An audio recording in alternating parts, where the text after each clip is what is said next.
Well, as Marina said, I'm Brent Voisey. I'm the Director of Sales and Marketing for Oasis. We are a not-for-profit organization that provides group benefits exclusively for not-for-profits across Canada. We're not a broker, and we don't charge any brokerage fees or commissions, but we deal with all the large insurers. So we have over 370 organizations representing 5,500 employees, and we're very pleased to be a sponsor for the Charity Village webinar today.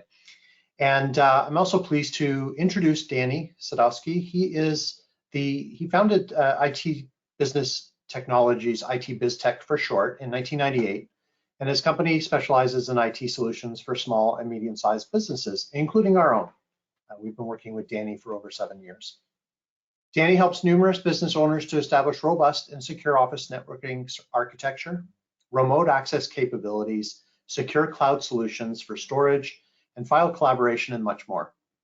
With growing technology demands on most businesses, Danny finds cost-effective ways to provide client solutions that allow businesses to operate and grow with peace of mind against downtime, hacker attacks, and privacy breaches.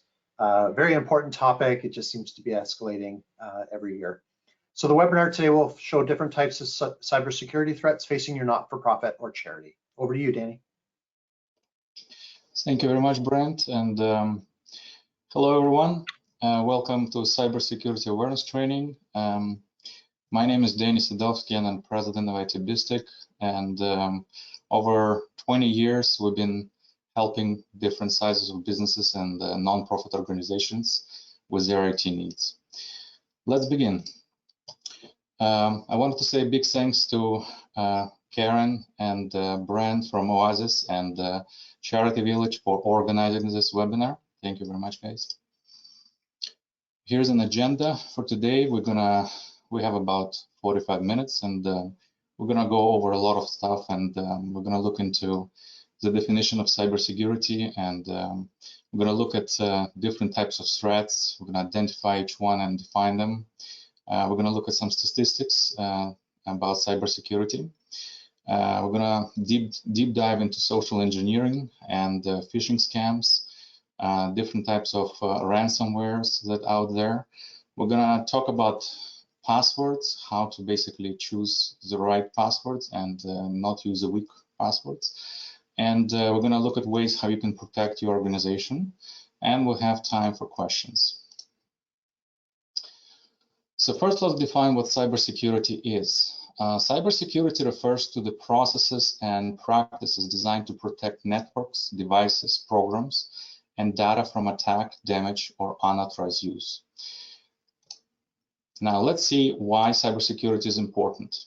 Cybersecurity is important because it encompasses everything that pertains to protecting your privacy, data integrity, and identity from theft and damage. And we need to work together and raise a collective awareness to make more secure environment. Here's a list of types of malware known to exist today. We're going to start with the first one on the left side. A virus, basically the definition of a virus, it's the virus performs unauthorized and harmful actions. Second one is the adware.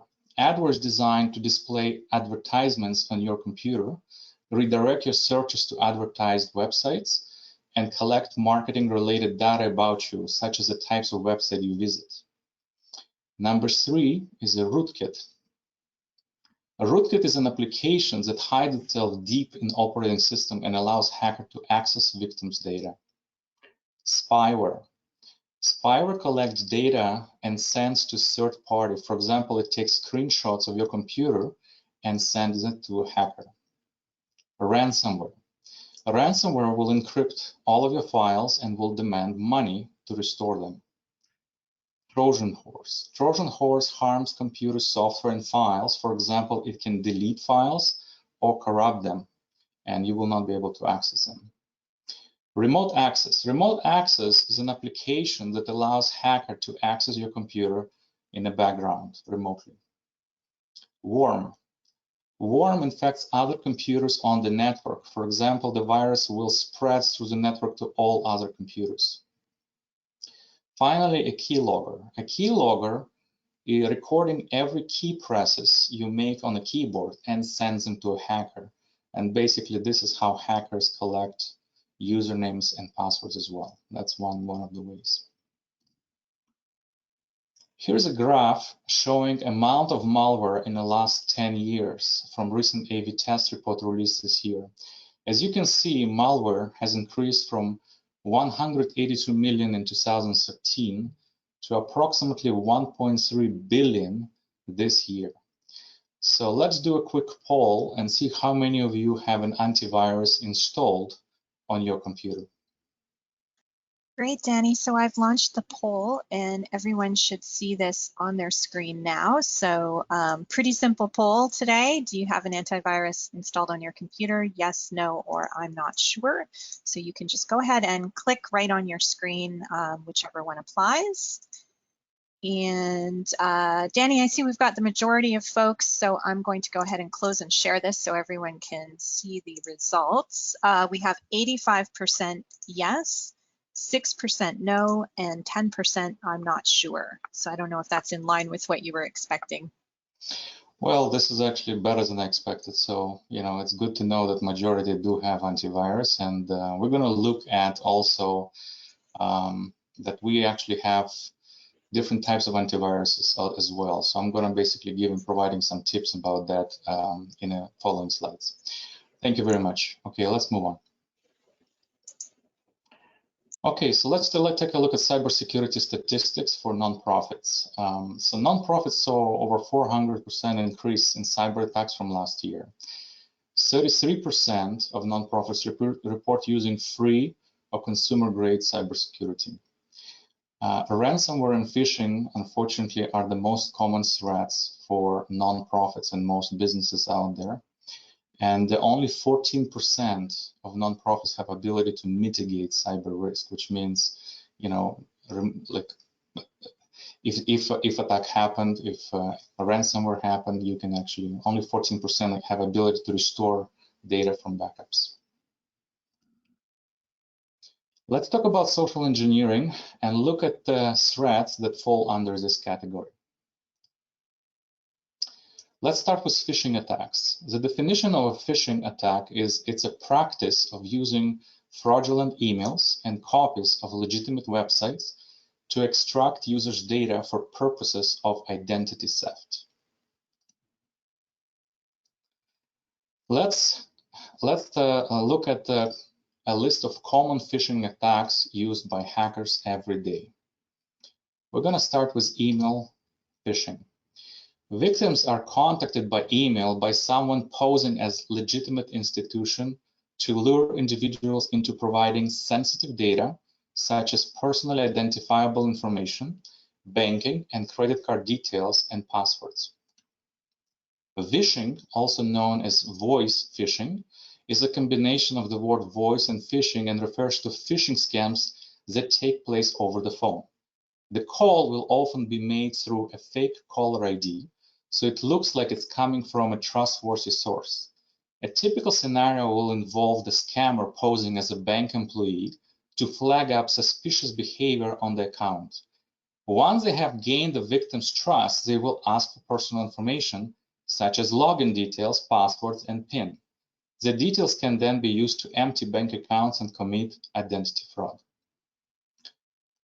Smishing. Smishing, also known as mobile phishing. It is a type of phishing that uses SMS messages as opposed to emails to target individuals. This method involves the fraudster sending a text message to an individual's phone number and usually includes a call to action that requires an immediate response. Message will often claim to be from banks, tax revenue systems, and even your own friends. They may ask you to click on a link, call a number, or they may even inform you that you are about to receive a phone call from a support member. Spear phishing. Spear phishing is a more targeted attempt to steal sensitive information and typically focuses on specific individual or organization. The scammer will often turn to social media to research their victims. Once they have a better understanding of the target, they will start to send personalized emails which will include links which once clicked will infect the computer with malware. Whaling. A whaling attack is an attempt to steal sensitive information and is often targeted at senior management. Whaling emails are a lot more sophisticated and much harder to spot. Typically, the emails will contain personalized information about the target or organization, and the language will be of corporate in tone. A lot more effort and thought will go into crafting of these emails due to the high level of return for scammers. Lastly, baiting. Baiting, as the name implies, involves luring someone into a trap to steal their personal information or infect their computer with malware. Baiters often use offers of free music or movie downloads if users provide their login details. Another popular baiting trick involves leaving a malware-infected device, such as a USB key, in a place where someone can find it. The scammers rely on human curiosity to complete the scam, and by inserting the USB key into their computer to see what's on it, in this case, malware is installed immediately. Let's see how phishing scam works.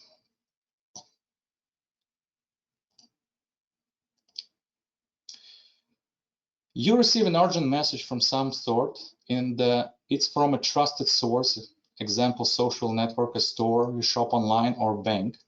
This email looks real. Even it uses a logo and perfectly mimics color scheme of that company. We're going to see some examples in the future slides.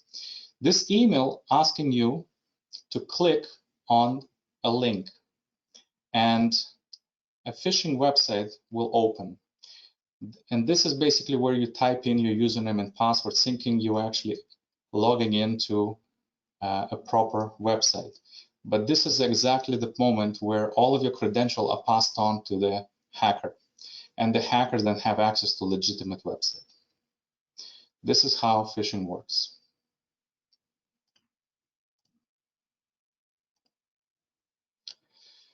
Here's more known phishing scams, mass phishing. This method is most common type of phishing, and it's, as name suggests, messages are sent to as many people as the attacker can find to extract their personal or financial information. These messages may ask for recipient to download a file with malware, visit a malicious website, or respond directly with personal information. Clone phishing. Clone phishing requires the attacker to create a nearly identical replica of legitimate messages to trick victims into thinking it is real. The email is sent from the address resembling the legitimate sender, and the body of the message looks as the same as the previous message. Advanced fee scam, also known as upfront fee fraud, is a scam used by fraudsters to extract money from victims by charging a processing fee in exchange for an opportunity to either participate in a special financial deal or by providing a share in an inheritance fund. Farm phishing, also known as website redirector or DNS cache poisoning attack. In a DNS cache poisoning attack, a farmer targets a DNS, a domain name system, and changes the IP address associated with alphabetical website name. This means an attacker can redirect users to a malicious website of their choice. In that case, even if the victim enters the correct website name, they're still going to be redirected to a malicious website.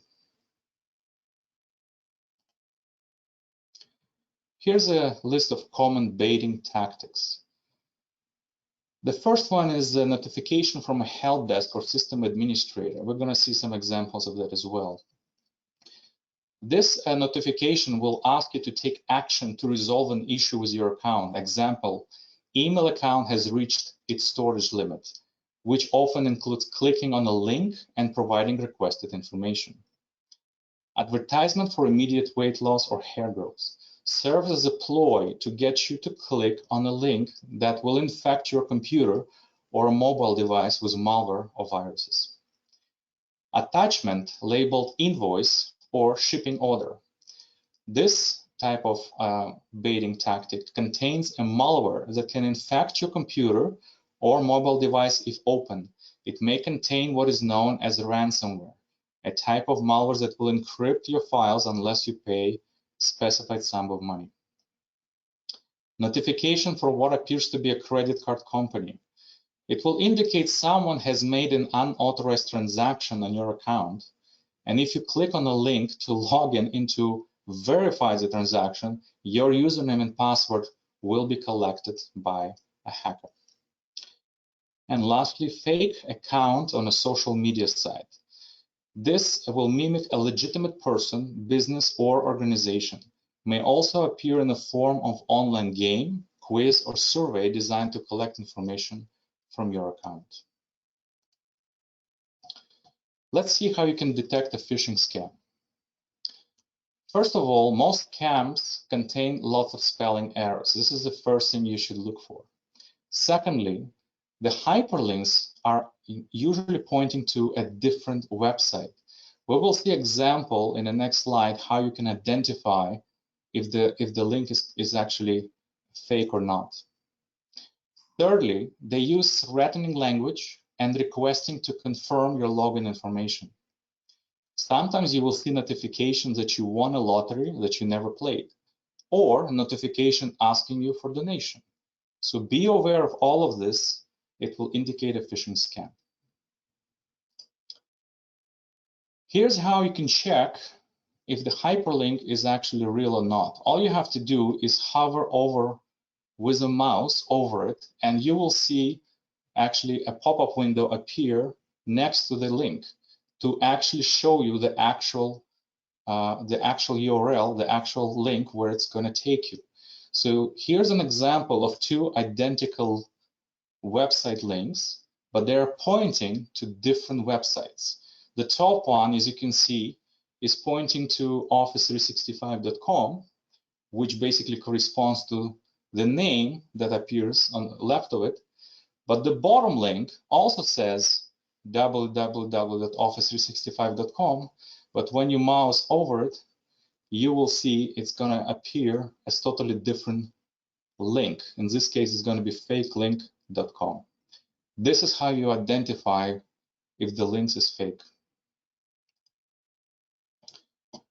With the COVID-19 crisis as a backdrop, fraudsters appear to be redoubling their efforts to steal information or money from unsuspecting users, sending fake emails and text messages such as this one. Here's another example of smishing, which is SMS messages. And of course, it comes with a fake link that will take you to a website that will request your login information. Here's another example of smishing about a lottery draw that you never played. And again, there's a link where you will get specific instructions. Here's another example of phishing scam. Overall, you can see they use Amazon logo to make it look more authentic. But when you look closer, you can see on top that it doesn't say Amazon, it's missing A. It says Amazon Canada. So you got to look for things like that this is a fake website. There's A missing in a domain, and when you hover over the link, it actually shows a completely different website. So this is how you can easily identify phishing scam. Here's an example of phishing scam mimicking Microsoft Office 365. Once again, everything looks very authentic, but when you look closer, you can see the sender email is fake. And right on top, you can see that actually the email address doesn't make any sense. It's coming actually from United Kingdom. And email contains a threat and a spelling mistakes. Also has grammatical errors and fake email signature. This is the type of thing you should be looking at every single email to identify if this is a phishing scam. Here's a phishing scam targeted at finance department. A real-looking email address can be set up using information easily harvested from social network. Scammers can now easily address your finance department on a first name basis using an account with your CEO real name and real picture, or alternatively gain access to the real account through a phishing campaign, letting them send emails from there. Here's an example of phishing scam involving an invoice as an attachment. Email contains fake invoice file with a zip extension. This file can contain Excel file with macros. That's where macros where usually virus will hide. Email has one word subject line and one line message, no signature. So this is again incomplete email, and you should be looking that this attachment definitely looks it's a red flag to see a zip file attached as an invoice. Okay. Here's an example of phishing email using EML attachment. EML basically it's an email attachment. That's right. So basically an email attached as an attachment. So when you open this email attachment, which basically in this case it looks like it's a voicemail, it will actually look like this. And what you're going to see is you're going to see links to listen to your audio, to your voicemail, and obviously the links will be pointing to a fraudulent website. So when you hover over the domain, you will see when you hover over the link, you will see it's going to take you to a different domain. Here's a fake Microsoft notice, almost identical in appearance to an actual notice from Microsoft concerning unusual sign-in activity. This email points users to a phony 1-800 number that will actually take you directly to a hacker themselves. And below has a link for a phishing portal where credentials are stolen. So be aware of this type of emails.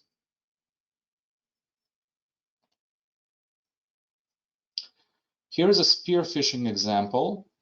A spoofed email is sent to a victim from IT department and asking user to update their account by clicking a link. The link points to a fake website where credentials are stolen.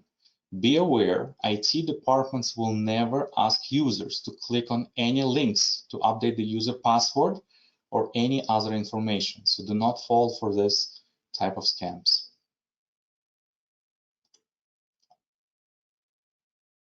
This example shows that hackers take advantage of COVID pandemic to send out links to help with safety measures. Once again, the link is pointing to a fraudulent site, so be aware of that as well. So make sure to mouse over the link and see where it takes you. Here's an example of mass phishing email used to a spam email template to warn the user that their computer has been hacked and their data has been stolen, which is not the case. The email states your computer hacked, exclamation mark. We have taken your personal data. If you follow the instruction attached to this letter and transfer us $100, we will simply delete your data. Just to be clear, they did not hack your computer and they're trying to scare you by threatening you. So do not fall for this type of emails. If you happen to double click on that attachment, your Microsoft Word by default will not enable macros, and it will show you this security warning that macros have been disabled. And to enable them, you have to click on this button. So usually if you enable the content, that will enable the macros and it will execute those scripts that basically where viruses hide, and it will actually get installed immediately on your machine. So be aware of this. So before clicking on any links, you gotta actually look for common baiting tactics. If the message looks suspicious or too good to be true, treat it as such. Be aware of messages asking for passwords or other personal information, any confirmations. Most reputable businesses and organizations will not ask for this information via email. Never send passwords, bank account numbers, or any other private information in an email. Do not reply to requests for this information. Verify by contacting the company or individual by phone, but do not use the contact information included in the message.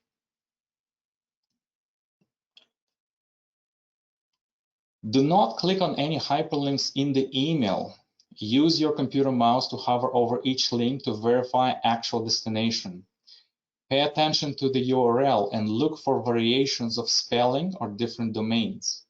Consider navigating to familiar sites on your own instead of using links within the messages. Examine websites closely. Malicious websites may look identical to legitimate sites. Look for HTTPS. S stands for secure. You will also see a log icon appear next to it. That means it's a secure site. And in the address bar before. So if you see the lock in unlock position and you do not see S, you just see HTTP, that means the site is not secure.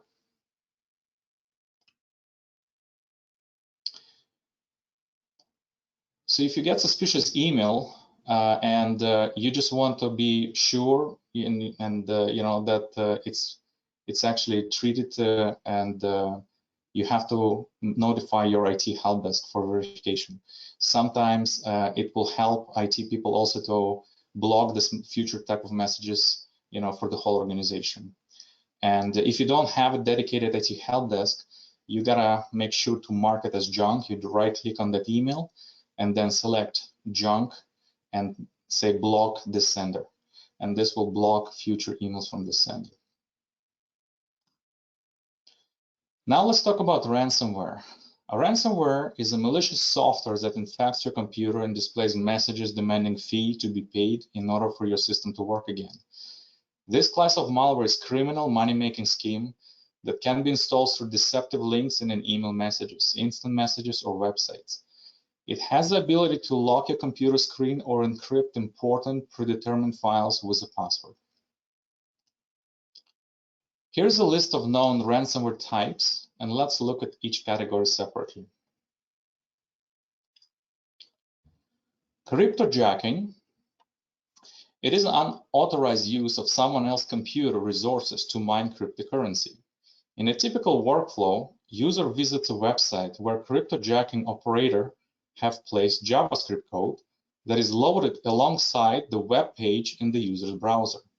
This JavaScript code causes the user browser to mine cryptocurrency as a part of a mining pool. Any cryptocurrency and associated value from the mining operations are kept by the cryptocurrency operator, which is a hacker. When fraudster hijacks user device, the user notices extreme slowdown in the processing speed. So if your computer is operating extremely slow, there is a possibility somebody actually utilizing your computer resources to mine cryptocurrency. Here's a message that you will see on the screen if you have been a victim of a ransomware attack. And ransomware causes a lot of damages because it encrypts all of your files and folders and also external hard drives. External drives may contain data or backups of your data, and they also get encrypted. Victims are asked to pay ransom in Bitcoin to retrieve the information. Usually it's not recommended to pay the ransom, but if you do not have a proper backup of your files elsewhere, people usually pay the ransom. Locker ransomware is known for infecting your operating system to completely lock you out from your personal computer or device, making it impossible to access any of your files or applications. Once again, you're given instructions how to basically gain access back to your machine by paying a ransom. Scareware. This is a fake software that acts like an antivirus or a cleaning tool. Scareware often claims to have found issues on your computer, demanding money to resolve the problems. Some types of scareware lock your computer, others flood your screen with annoying alerts and pop-up messages such as this one. You can see here it says scan report 27 infected files detected. This is completely fake. None of this is true, and it's giving you option to activate basically the software that should eliminate and protect your PC. But in return, if you click activate, it will actually install a virus on your machine. As a matter of fact, when you get this message already, it's too late basically to do anything. At this stage, you need to literally unplug the power from your computer, and possibly the virus will actually not be able to register in your system. So if it's a laptop, you hold your power button until the laptop's power is off.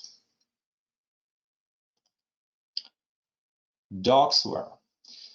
Doxware is commonly referred to as leakware or extortionware. Doxware threatens to publish your stolen information online if you don't pay the ransom. Just to be clear, this email shows a fake story which they try to scare you with, so do not fall for this type of scam. I'm pretty sure most of you already got this type of emails already.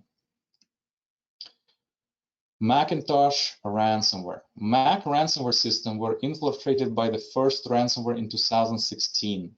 They were known as Key Ranger. This malicious software infected Apple user systems through an app called Transmission, which was able to encrypt its victims' files after being launched. Similarly to PCs, it's asking for a payment in Bitcoin. So you can see here, this is just an example of what people with Macintosh would see. Ransomware on mobile devices. It began infiltrating mobile devices on a larger scale in 2014. Mobile ransomware often is delivered via a malicious app, which leaves a message on your device that says it has been locked due to illegal activity. Of course, you will receive instructions how to unlock your device.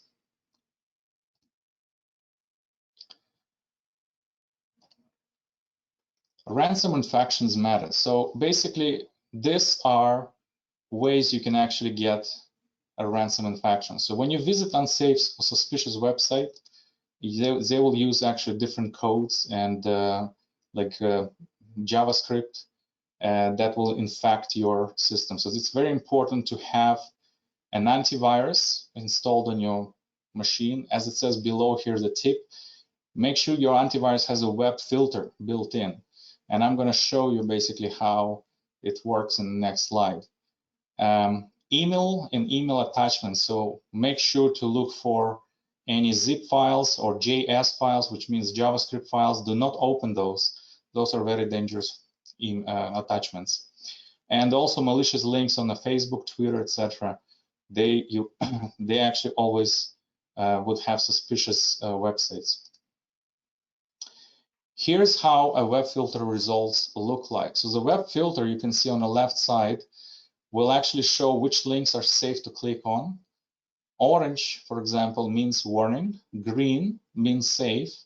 And if you see a red, it means danger, do not click on it. Okay, so this is basically, once it's enabled in your browser, this actually helps you to navigate more safely through different links on the web browser. Let's talk about passwords.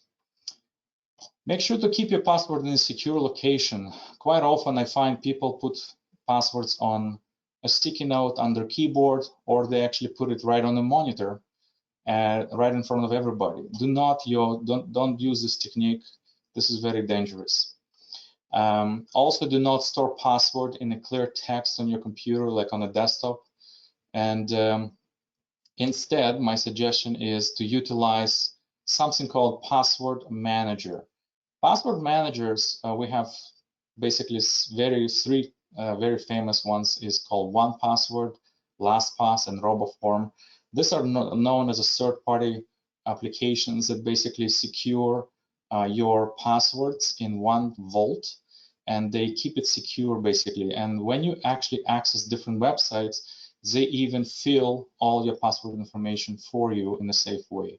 So this is actually an excellent way to actually manage your passwords. Okay, this way you will not, if you have, let's say, 30 passwords, this applications will help you manage it. Okay, and if you basically have trouble coming up with passwords, you can actually use a tip below here. You can go to this website, itpsec.com/password-generator, and on this website you will see actually 5 passwords generated with every refresh. And those passwords that are generated are random, and they are very secure, easy to remember, but impossible to guess. Here's a few more password tips. Avoid using items that can be associated with you, such as your address, your phone number, pet names, birthday, child names. Make sure to have a separate password for each account. Very important, never share your password. Have a system with your password. For example, you can actually change numbers for each account. So basically, the last, for example, 3 digits could be different for each account.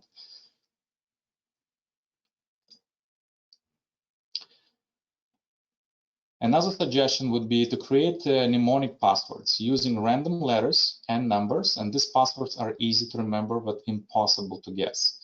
And you can see an example here, WKYN, W is capital, and then there is 5 digits following. Or you can add a special characters and make it even stronger by putting a dollar sign in between, okay? And like I said, you can use a password generator to help, and it's available anytime. Make sure that your passwords are long. Make sure they are at least 8 characters long. And it's recommended to change your password every 3 to 6 months to actually be, in the good books. Otherwise, if you change it like once a year, it's okay. But if you're using the same password for last 5-10 years, I would strongly recommend to change it right away. Here's actually a list of suggestions how to protect your organization. So first of all, antivirus. I would recommend that you have antivirus installed on every computer, and it is strongly recommended not to use free antiviruses. Free antiviruses do not provide you with a full protection, and they're going to give you a very partial protection. And to actually have a full set of tools, such as a web filter and everything, you should actually use a subscription-based antivirus, or if you have an IT department, they should look for something centrally managed, cloud-managed antivirus software. Always make sure to have a strong password policy with a 2-factor authentication. For example, services such as Microsoft Office 365 have ability for 2-factor authentication. So how does it work? When you log into the portal to check your email, Microsoft will send you a code through a text message to your phone for a second verification. This is called 2-factor authentication. This is actually make sure that even if hacker has your password for email, they still will not be able to log in to your email because they're not getting the code, okay, the second verification code that is sent to your phone. Now, operating system and software updates. These updates include bug fixes that help defend from cyber attacks. And it's very important to ask your IT department to remove administrative privileges from every single account. So users basically do not have ability to let the virus penetrate the system. This is one of the basic defenses IT department should do as a first step to protect computers. So when user actually clicks on, for example, on an attachment with a virus and enables the macros, if you do not have administrative privileges, that virus will not be able to get installed. Look out for phishing emails. Always hover with your mouse over the links to see the actual links. Always look for spelling mistakes. Always look for who sent you the email and actually verify that the email is correct. Make sure to look for any threats or fake signatures and stuff like that. And always back up your company data to a secure cloud. As you have heard me talking about before, when you have a USB key or a USB hard drive, external hard drive plugged into the system for backups, viruses will actually have access to that, and they will encrypt your data and your backups. So you're going to lose everything. So if you actually want to have your ability to mitigate this and be able to restore data, make sure that your organization has secure cloud backup. Finally, if you ask IT professional to help you build and maintain secure infrastructure. And this is basically meaning that you will have secure local backups and secure cloud backups with full encryption where hackers cannot get no matter what. Okay, we're basically almost done. This is just a few things about my company. So we have been over 20 years in business. We provide free IT assessment and review. If you have an existing infrastructure, we can help you identify how you can improve it. We manage client server data. We provide dedicated help desk support. You can call anytime and someone will be able to help you with any of your technical issues. We protect data from threats and viruses and ransomwares and you name it. We monitor your servers and data 24/7 and we provide secure cloud backups. That means we can mitigate absolutely any disaster. Okay, now we're basically gonna go into questions and Fantastic, Danny. Okay, we've got lots of questions coming in, so bear with me as I sift through them here. Sure. We've had a few folks ask about phishing emails. Yes. And just how, well, first of all, how are attackers able to spoof legitimate email domains? Can you shed any light on that? Well, basically what they do is it's a quite technical, but to explain it in short, they have actually ability to send fake emails, and it will actually show that it came from legitimate persons. So there's different ways of doing that. One way is actually they would have access to the person's email account. So what they can do, they actually can send emails from legitimate email and send it to whoever's on their contacts, and this is how they will know who to send it to, how to spread, you know, the phishing scam. And what they can do, they essentially access your account, or there is another way, which is a very technical way, is they basically create a spoof email account, and the only way to identify it is to look in the envelope of the email, which is a bit technical for this type of webinar. But in the envelope of the email itself, it will actually show the actual email it was sent from. So you will not see it actually when you open it through Outlook or email web email interface. That's great. Thank you, Danny. And on the same topic, with phishing scams, are external sources able to retrieve the info just by you opening the email, or do you have to actually click on something? No, you have to click on something and you have to actually give them credentials. You know, if you just open an email, nothing's gonna happen. But if you're gonna start clicking on links and entering username and password, it will go straight to hackers, all that information. Okay, great. And is having an about page for the organization with email addresses listed on it, is that a security weakness? And could someone potentially be monitoring this for new email addresses that they might then, try to spoof? Sorry, say the first part. I didn't hear. Sure. Yep. So a lot of organizations have an about page where they have name and email addresses. Yeah. Is that a security weakness? It is, absolutely. As a matter of fact, hackers utilize something called crawlers, web crawlers, which basically scan through the web pages and looking for email addresses. And this is how they scoop all of the email addresses from the website. So my recommendation is you basically, instead of, posting on about page your email in a text form, post it in an image form. This way crawlers will be useless because they will not, because they're looking for text. And when you have image posted, you will have absolutely no problem. So basically, if somebody crawls the website, they will not be able to scoop any emails. Excellent, thank you. Let's talk a little bit about mobile devices. So one of our attendees has acknowledged that cellular phones are now very integrated into business networks. Do you have a sense of whether or not there's a specific kind of percentage or ratio of attacks that are specific to mobile? And if so, are there certain operating systems on mobile that are more vulnerable?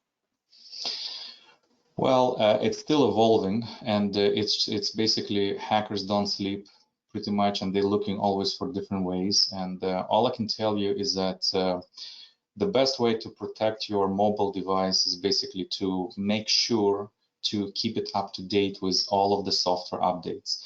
So you actually have operating system updates, and you also have application updates. So make sure you're always up to date with both of them.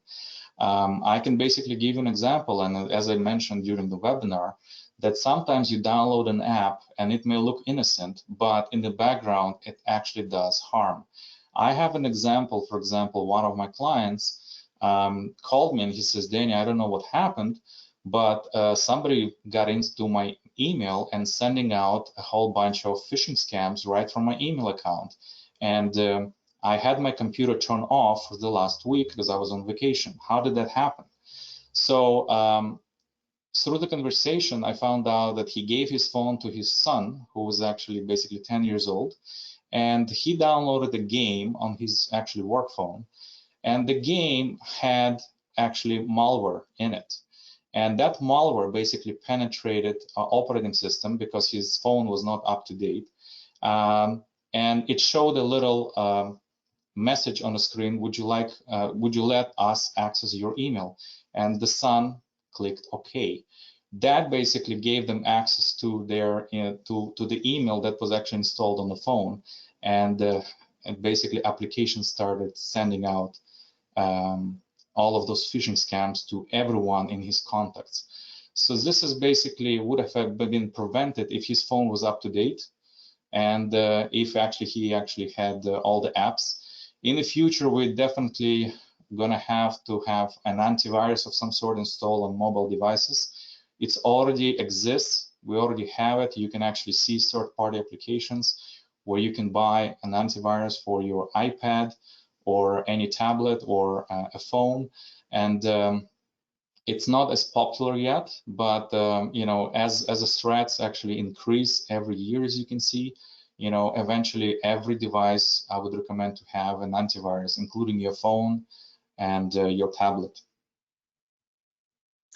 Excellent. Thank you, Danny. And before we continue on with questions, I just want to remind everyone that we are recording the session, including the Q&A, and you will get access to that and the slide deck later today. And please do feel free to share this with your colleagues. I know a few people have been asking about whether they can share it with their staff and their teams. Yes, absolutely. We encourage that. Okay, Danny, why should you mark an email as junk instead of just deleting it? Basically, when you mark an email as junk, it's actually going through a different process where it will be basically blocked from future, or it will be placed in a junk folder instead of your inbox. So that basically, it's a behavioral process. When you just delete the email, the same type of email will appear next time in your inbox. But when you tell this software such as Outlook that this is junk, it will actually try to learn what basically type of email was sent to you, and then actually place it directly in the junk in the future. So it's essentially gives you ability to control this type of junky emails. Great, and let's talk a little bit more about antivirus software. So I know you spoke about why it's best not to use the free antivirus software that's available. But we've also had some questions come in about whether it's best to use the factory installed antivirus, such as through Windows, over the commercial options. Could you speak to that?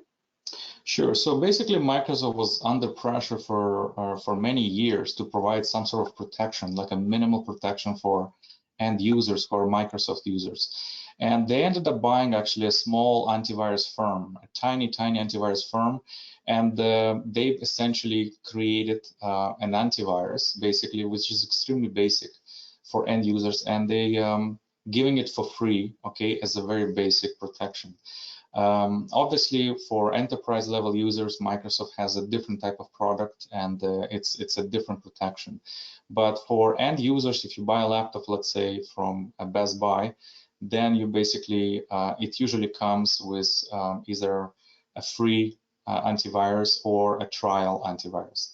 So what you should look for is, like I said, look for antiviruses that are like big names, first of all. Secondly, look for antiviruses that have ability to mitigate ransomware, to mitigate different like malwares, like very strong, like on the malware side. Make sure they actually have ability for you to safely browse internet. So they have a web filter that actually will indicate which links are safe and which links are not safe. So you will have visual understanding actually where to click, okay? And antiviruses that actually have subscription basically are the ones that are going to give you constantly fresh updates, not just to the database signatures, but also to the application itself. So it is very, very important to understand that free antiviruses, all they do is they basically just give you like extremely basic protection, where they do not have any of the features, you know, and some of the antiviruses even will come with password vaults and VPN and so forth. So basically there will be a lot of different features built into it. So look for that, and basically based on your requirements, essentially make sure to choose one. And like I said, if you have an organization for business, I would definitely, you know, recommend IT people to use centrally managed antivirus systems that normally you do not buy them in Best Buy type of environment. And as a managed service provider, we have access to special cloud managed antiviruses that we can see in real time, and this is how we monitor and protect computers and servers and data 24/7. Okay.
Hi, Danny. Are you able to hear me?